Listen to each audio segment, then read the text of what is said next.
Good evening to one and all. Welcome you all to the daily Indian Express newspaper analysis brought to you by Ganesh Academy for the date 12th and 13th October 2023. Okay, let's get into the today's newspaper analysis. So, these are all the important articles which appeared in the Indian Express newspaper, which we are going to have an analysis in the upcoming slide. Have a look at it.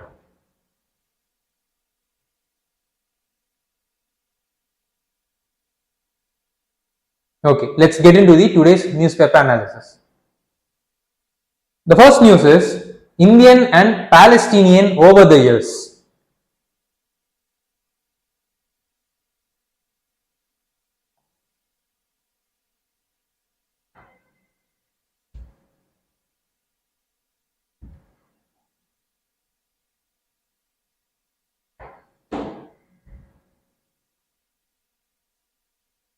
India and the Palestinian over the years, the articles, what it has analyzed is, it has analyzed about what is the relationship between India and Palestine since the independence of India.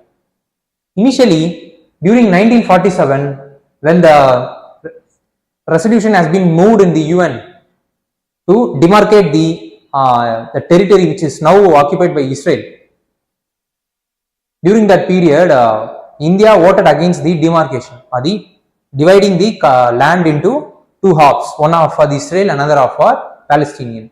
India voted against it. Why? Because of three reasons. First reason is India followed a policy called federalism, where both the countries could live together side by side with corresponding autonomy to each other. Secondly, Gandhi ideology. During that period, our Prime Minister Nehru followed the Gandhian ideology. Why? Because Gandhi empathized with the Jews, but at the same time, it does not want the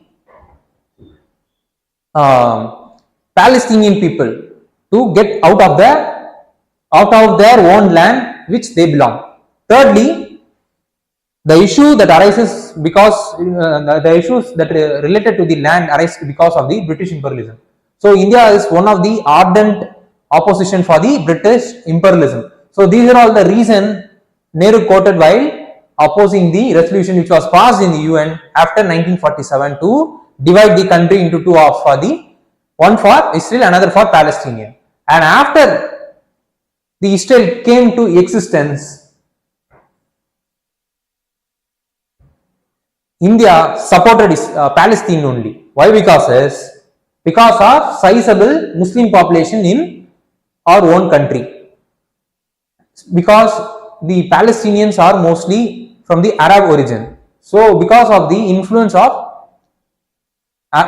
well as the interest of our people, most importantly our Indian Muslim population, and also to match the support given by the Pakistan to the Palestine, India supported the Palestinian cause even after the creation of Israel.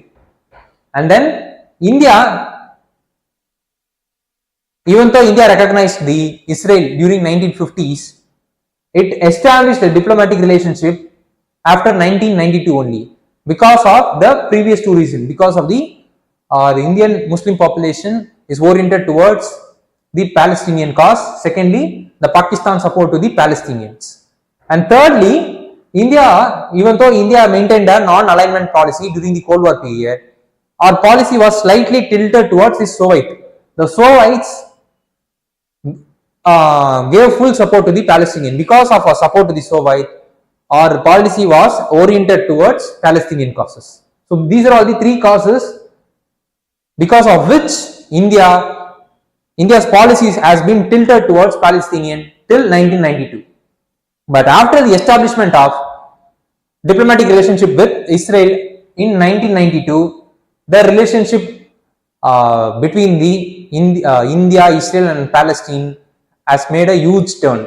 And after that, the diplomatic relation, because of the establishment of diplomatic relationship, our defense, cultural as well as economic and other developmental aspect of our relationship got enhanced with the Israel. and the herogatories that which India used to speak for the Palestinian causes has now reduced. Why? Because even though India is supporting the Palestinian after independence,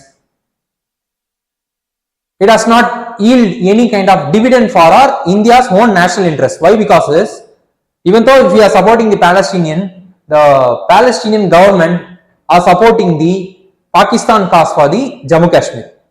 So that is the reason why India's territories for the Palestinian over the years has been toned down and our relationship with the Israel has been enhanced. But still India supports two-state solution. That is a solution where both the people could live side by side on the same land. This is what the India's stand until now. And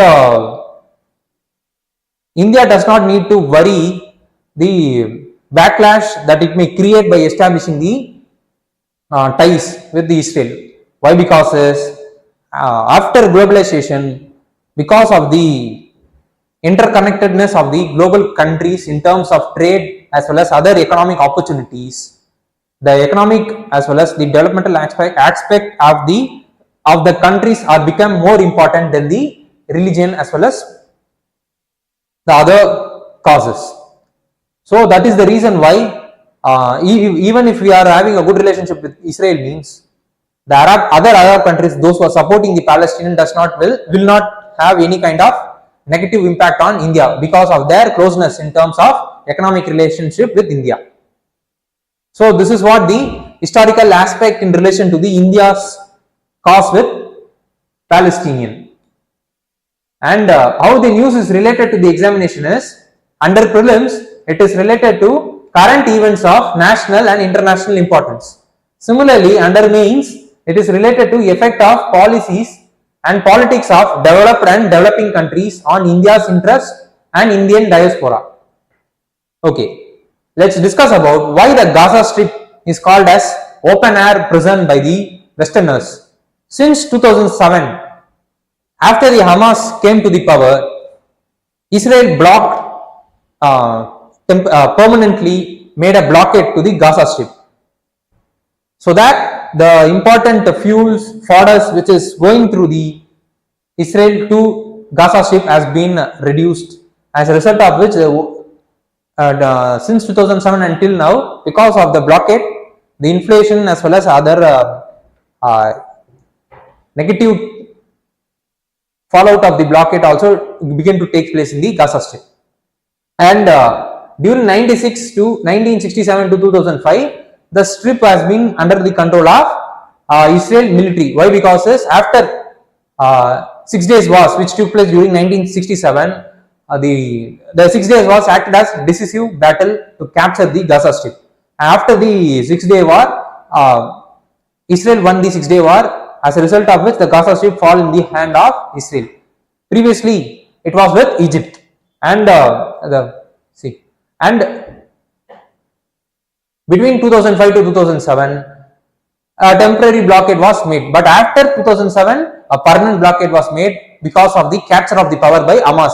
Hamas are a militant terrorist organization which uses weapon or violent method to make changes.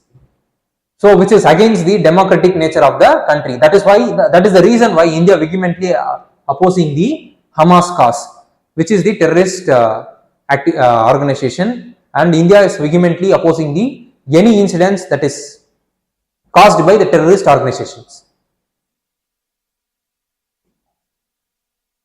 So what need to be studied further? We should know about, firstly, the Middle East map. Secondly, we should also know about the India's oil import. Thirdly, we should also know about India-Israel relationship, which has reached 30th year previous in 2022. So these are all the other areas which we need to be aware of.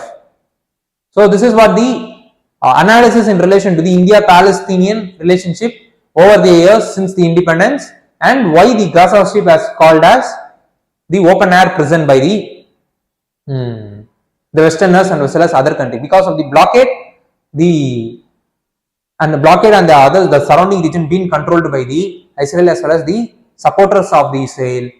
The most important thing which is needed for the support, which is needed to run the economy, has been blocked by those blockades. So that is the reason why Gaza Strip has been called as open air prison by the countries.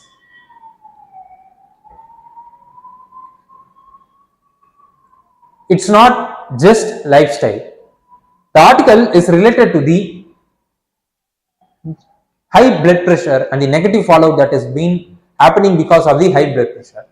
And September 29 is celebrated as World Heart Day by World Health Federation as well as WHO. And it was started by both the organization during 2000, and it became a regular event, a yearly event after 2011. Since 2011, every September 29 is celebrated as World Heart Day. And one of the major impact means negative impact being caused to the heart is the hypertension. According to the National Family Health Survey 5, it is said that nearly 18.3% of the country's population is suffering because of hypertension. Since India is a country with huge population, if you are converting the percentage into numeric terms, it will be very huge. It will go into crores and crores of people.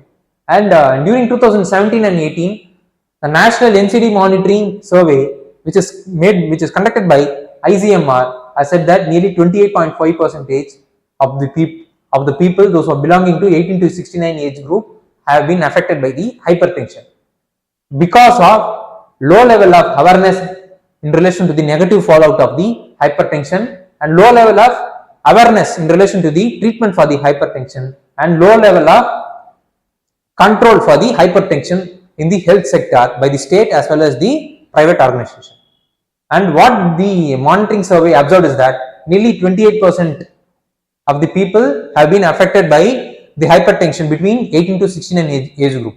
Of those, 52% were being treated, and 47.6% of those have their BP measured in their lifetime.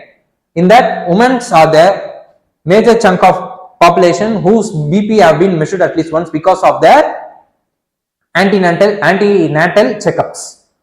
And nearly 27.6% of those with hypertension were aware of their diseases, and in that 14.5% were under treatment, and most of those were belonging to the creamy layers, or those people who are having high income, whose standard of living is way above than the national average. And the national program for preventing and control of cancer, diabetes, cardiovascular disease, strokes was launched in 2020 in 21 states, and after 2016 it was introduced in all the states, but it was limited to screening as well as treatment only.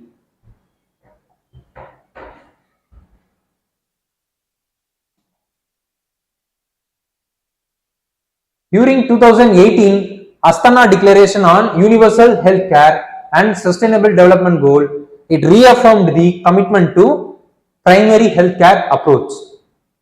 Because of this declaration, what the member countries who are the part of the declaration have been suggested is, it is necessary that we need to strengthen the primary health care. The primary health care should act not only as the health providers but also the information providers, and should act as first agent for the emergency response. And also they need to empower the citizens, and there need to be the important service delivery in terms of health. So this much of importance the primary health care holds. It should not be limited to only delivering the primary health related checkups or health related service delivery. So the primary healthcare sector need to be strengthened so that these services, apart from providing the primary health services by the primary healthcare, will be enhanced.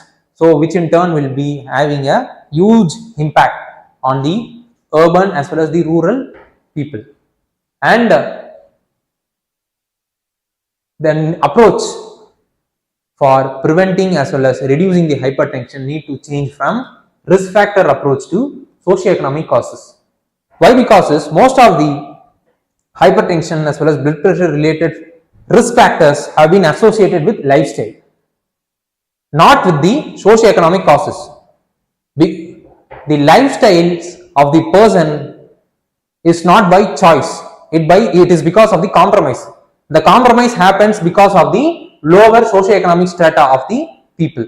Because of the lower socioeconomic status, he could not able to afford a nutritious food, as a result of which the other health related incidents begin to happen, which in turn will make him to lead a unhealthy lifestyle.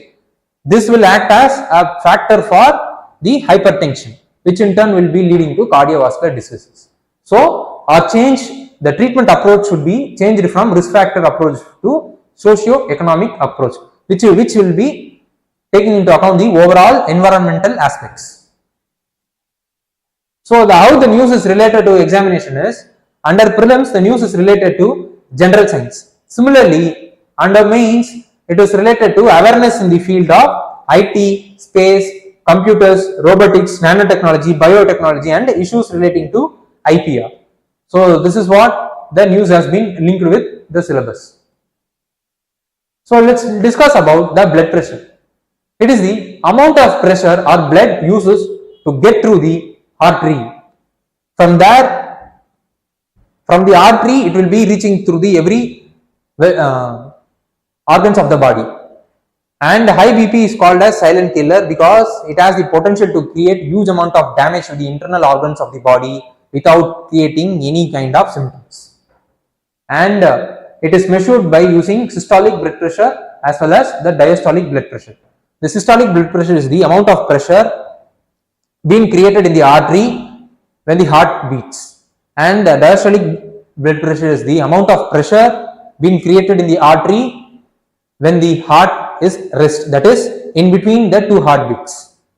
And the normal blood pressure is 180 systolic and 80 diastolic. Anything less than 120 120 or equal to 120 systolic and 80 or equal to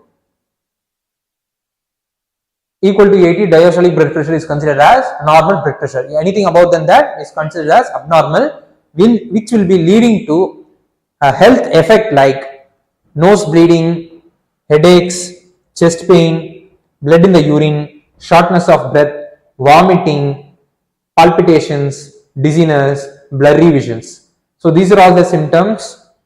These are all the effect because of the high BP. And what is the reason? Major common reason being associated with the lifestyle of the people who have been affected by the hypertension is alcohol consumption is one of the first major reason for the hypertension. Secondly, smoking, and then excess salt intake, and then obesity, and then stress, and then food contamination, eating the contaminated food, and also eating food which has high amount of trans fat, and then low intake of fruits and vegetables. So these are all the things which is the reason for the hypertension in a person. So what need to be studied is, we should know about what is non-communicable diseases. Secondly, we should also know about what is bacteria, what is virus, and what is protozoans, and what is the difference between the three of them, and what are the different types of diseases being caused by the three of them. Thirdly, we should also know about National Center for Disease Control, and then fourthly, we should also know about National Health Mission. So these are all the other areas which we need to be aware of. jobs still. According to the National Statistical Office, which has released the periodic labor force surveys recently, has said that the unemployment rate has reduced, as corresponding the employment rate is also increased when compared to the previous year. But when we are looking deep into deep into those data, we could able to identify some pathetic information which is not fruitful for the economy. What is that? Is even though our employment rate has increased as said by the periodic labor force surveys, but the increase in the employment is mainly because of increase in the self-employment, and because of the increase in the self-employment, our employment rate got increased.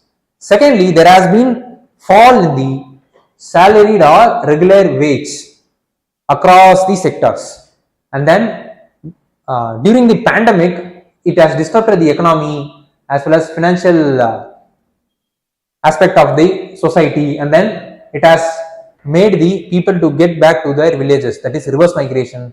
These are all the things which are reason for the disruption of the economy, as a result of which the labor force participation was reduced during that time, but it got increased after the post pandemic because of the increased self-employment, not because of the increased salaried or regular wage employment.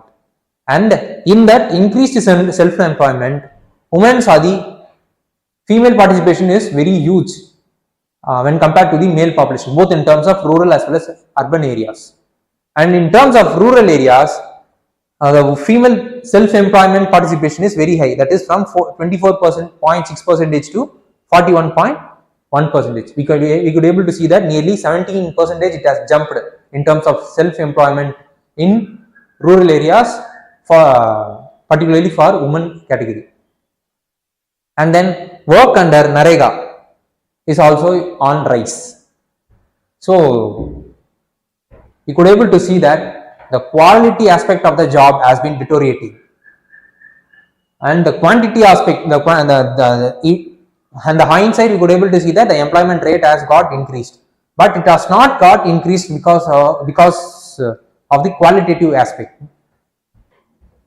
but because of some knee-jerk reaction like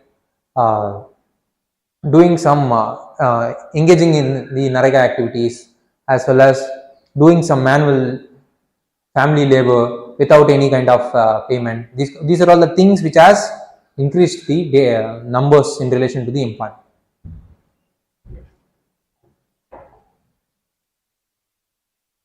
Okay, how the news is being related to examination is, under prelims the news is related to current events of national as well as international importance. Similarly, under mains it is related to GS paper 3, Indian economy, and issues relating to planning, mobilization of resource, growth, development and employment. So what is the reason for rise in self-employment during the pandemic as well as post-pandemic period? Is because of the lack of alternatives, and because of the rise in the gig economy and then economic disruption, it has caused to the people, those who are to the common people in the country, the self-employment got increased during the pandemic as well as the post-pandemic period. And what is the problem the self-employment creates is, those people, those who have been engaged in self-employed activities, they lack finance for their business development. Secondly, they lack the skilled human resources. Then they also lack the specialized skill which is required for enhancing the areas in which they are self-employed. Fourthly, lack of social security benefit. So these are all the negative lacunae of the self-employment. And what need to be done in order to strengthen those self-employment in India is, they need to be given access to the collateral free loan, and there should not be any kind of bureaucratic hurdle or retipism while accessing the collateral free loans for those people. Secondly, it will be those people, those who are engaged in the self-employment, need to be skilled, reskilled as well as upskilled according to the changes in the technologies that is happening around the world. Thirdly, the social security net or the social security cover needed to be provided to those people who are engaged in self-employment. So these are all the things which need to be done to strengthen the livelihood of people who have involved in self-employment activities. So what need to be studied further is, we should know about the social security scheme. Secondly, we should also know about what is gig economy. What is the gig economy and what is the advantage as well as the disadvantages it brings to an citizen as well as the society, and then the common overall economy as a whole. Thirdly, we should also know about the EPFO, Employee Provident Fund Organization, and the different structures and the committees as well as commission being involved in the EPFOs, and under which ministry it is coming also we should be aware of it. So these are all the things which we need to be aware of. And then another news is, Sitharaman, our finance minister, has asked the World Bank to align themselves with the other multilateral development banks. So this is what the news is about. Why our Indian finance minister has asked the World Bank to align with the norms as well as other process of the other multilateral development bankers? Because the World Bank needed to revamp themselves to support the new vision, that is to create a poverty-free world and then improving the standard of those people who are living below the poverty line. So how the news is related to examination is, under prelims the news is related to economic as well as social development. Similarly, under mains it is related to GS paper 2, international relation, in that important international institutions, agencies, fora, the structures and mandate. So under this topic only the news has been related. Okay, let's look into the details of the World Bank. It has established in 1944 at Bretton Woods Conference, and the objective is to end the poverty as well as increase the overall prosperity of the people by increasing their income growth, and more importantly, those who are below those who are under the bottom of the pyramid, that is the bottom 40% of the people who are living in all the countries need to be, whose standard of living need to be enhanced by increasing their income growth, and then to end the extreme poverty. That is, according to the World Bank, 1.90 dollar per day is considered as the baseline, below which a person is considered as below poverty person. A person is if the person is earning below this amount means, below this amount per day means he is considered as living below poverty. So to end the extreme poverty, that is those who are living below the 1.9 dollars, and to increase the prosperity of those people, those who are at the bottom 40% in every countries, the World Bank has been created, and it has 5 groups. First is International Bank for Reconstruction and Development, whose main purpose is to lend to the low as well as middle income countries. Secondly, International Developmental Assistance, whose main purpose is to lend to the low income countries for the development related needs. And then International Financial Cooperation, to lend to the private sectors. And then Multilateral Investment Guarantee Agency encourages private companies to invest in their foreign countries. And then a dispute settlement organ, which helps the private investors as well as the foreign countries to arrive at the settlement if there is any kind of dispute that has taken place because of the investment or any other thing, or any other rules as well as regulation that has been prevailing in the country in where the private sector is investing. So this is what the details in relation to the World Bank is. Why the reforms is needed is, see, the World Bank was created in 1944, where the poverty is considered only from the economic perspective. But we are living in 2023 where the world has changed and the poverty is looked from different perspectives. That is the reason why multidimensional poverty index being released by United Nations. And also new problems like climate change and its impact and the overall global goal to achieve the sustainable development goal set by the UN till by 2030. So these are all the new things that has emerged after the 1950s. So if the bank, if we wanted to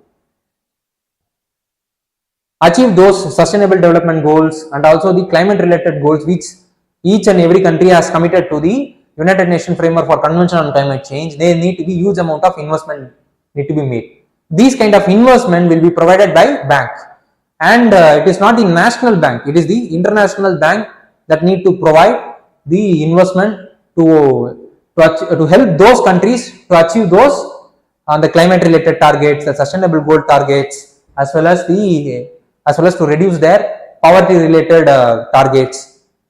So that is the reason why first and foremost change in the rules and regulation or the process need to be made, which need to accommodate the developing countries, so that the developing as well as the poor countries will not face any kind of hindrance in accessing the fund from the World Bank for their climate related goals, sustainable goals, as well as their poverty as well as development related goals.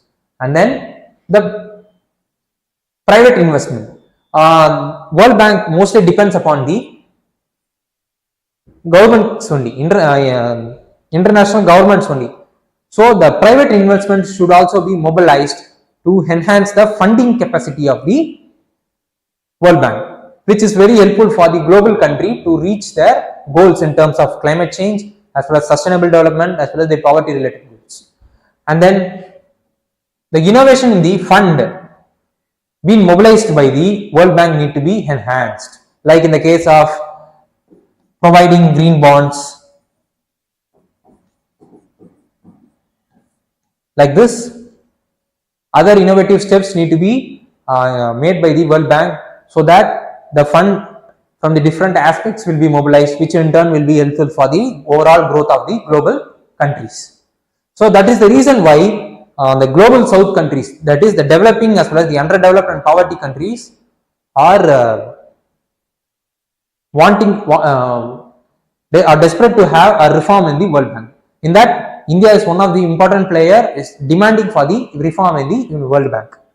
So this is what the reason for why India is demanding reforms in World Bank. What need to be studied further is, we should know about what is International Monetary Fund, what are all the structures, functions being followed by them, and what are all the lacunae in them, and what are all the reforms that has been suggested to overcome those lacunae in IMF. Secondly, we should also know about generally what is bank, what is non-banking financial companies, and then what is payment banks, and what is small finance banks. Thirdly, we should also know about the Asian development banks, Asian infrastructure investment banks, as well as the new development banks of BRICS. So these are all the other things which we need to be aware of. Okay, let's have a look into today's practice prelims question. So this is the today's practice prelims questions. I want those students who are watching the news session online, please do comment the answer point for the option point for the question which you are seeing right now on the board. Okay, with this we have reached the end of today's session. Thank you.